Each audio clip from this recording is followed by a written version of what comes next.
નમસ્કાર, આપ જોઈ રહ્યા છો જેકે ન્યૂઝ ગુજરાતી। વાત કરતો માળિયાહાટીના વીરડી ગામના યુવાનને લગ્નની લાલચ આપી બે શખ્સો દ્વારા ₹12.5 લાખનો ચૂનો ચોપડવામાં આવ્યો હતો। સમગ્ર વાત કરતો માળિયાહાટી તાલુકાના વીરડી ગામનો 22 વર્ષીય યુવાન ચિરાગ ભાલુ, જેની સમજણ શક્તિ ઓછી હોય, તેના લગ્ન માટે પિતાએ લગ્ન માટે પ્રયાસ કર્યા હતા। વલ્લભભાઈ પાથરે બોડીગામ તાલુકો માળિયાહાટી વાળા અને દલાલ શૈલેષ ગોહેલ રાજકોટ વાળા દ્વારા કન્યા બતાવી થોડા કરી ₹12 લાખ જેવી માતબર રકમની છેતરપિંડી કરી હતી। યુવાનના પિતાએ માળિયાહાટીના પોલીસમાં આ બંને શખ્સો વિરુદ્ધ છેતરપિંડીની નોંધાવી હતી ફરિયાદ। માળિયાહાટીના પોલીસના પીએસઆઈ ગઢવી દ્વારા યુવકના પિતાની ફરિયાદ દાખલ કરી તપાસ હાથ ધરી હતી। માળિયાહાટીના પોલીસે આરોપીઓને પકડવા માટે ચક્રો ગતિમાન કર્યા છે। આ બનાવ સમગ્ર વિસ્તારમાં ટોક ઓફ ધ ટાઉન બન્યો છે।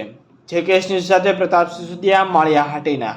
ગઈકાલે માળિયાહાટીના પોલીસ સ્ટેશનમાં છેતરપિંડીનો બનાવ બનેલો છે, જેમાં ફરિયાદી નાનજીભાઈ સામતભાઈ સગર ભાઈ વીરડી તાલુકો માળિયાવાળાએ કેશોદ પોલીસ માળિયાહાટીના પોલીસ સ્ટેશનમાં ફરિયાદ નોંધાવી છે, જેમાં તેઓના પુત્ર ચિરાગ કે જે પોતે મંદબુદ્ધિના હોવાનું જણાવે છે, જેઓના સગપણ અને ન થતું હોય, જેથી કરીને તેઓના બોડી ગામના તેમની જ્ઞાતિના વલ્લભભાઈ પાથરે તેઓને જણાવેલું કે રાજકોટમાં એમના જાણીતા છે ચિરાગભાઈ શૈલેષભાઈ, કે જેઓ આ રીતે બધા લગ્ન કરાવી આપે છે, તો તમે અમારી સાથે ચાલો, જેથી કરીને તેઓ સુરત ગયા ને સુરતમાં કવિતા નામની એક છોકરી બતાવી અને એમને લગ્નની હા પડી અને સતત ₹56,000 એમના ખાતામાં જમા કરાવવાના।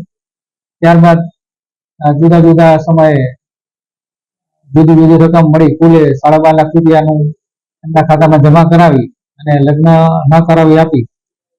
જે અંગે ફરિયાદી શ્રી વલ્લભભાઈ તેમજ ચિરાગભાઈ વિરુદ્ધ ફરિયાદ આપતા માળિયાહાટીના પોલીસ સ્ટેશનમાં ગુનો દાખલ કરી આગળની તપાસ હાથ ધરેલી છે।